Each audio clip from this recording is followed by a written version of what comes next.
چشم آدم سے چھپاتے ہیں مقامات بلند، کرتے ہیں روح کو خوابیدہ بدن کو بیدار۔ ہند کے شاعرو صورت گرو افسانہ نویس، آہ بیچاروں کے اعصاب پہ عورت ہے سوار۔ اس کی نفرت بھی عمیق، اس کی محبت بھی عمیق، قہر بھی اس کا ہے اللہ کے بندوں پہ شفیق۔ پرورش پاتا ہے تقلید کی تاریکی میں، ہے مگر اس کی طبیعت کا تقاضا تخلیق۔ انجمن میں بھی میسر رہی خلوت اس کو، شمع محفل کی طرح سب سے جدا، سب کا رفیق۔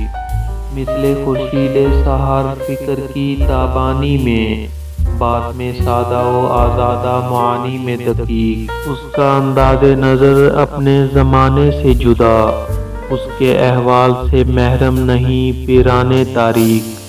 زندہ دل سے نہیں پوشیدہ ضمیر تقدیر، خواب میں دیکھتا ہے عالم نو کی تصویر۔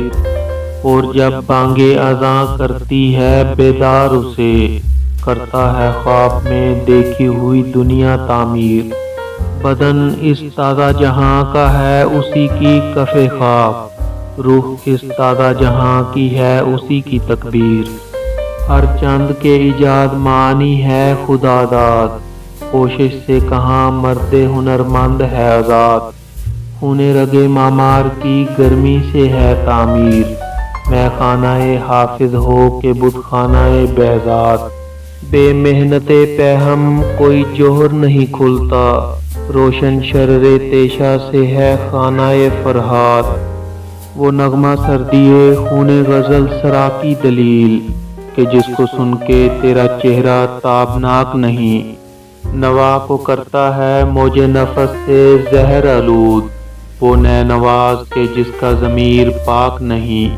پھرا میں مشرق و مغرب کے لالا زاروں میں، کسی چمن میں گریبان لالا چاک نہیں۔ خودی بلند تھی اس خون گرفتہ چینی کی، کہا غریب نے جلات سے دم تعزیر۔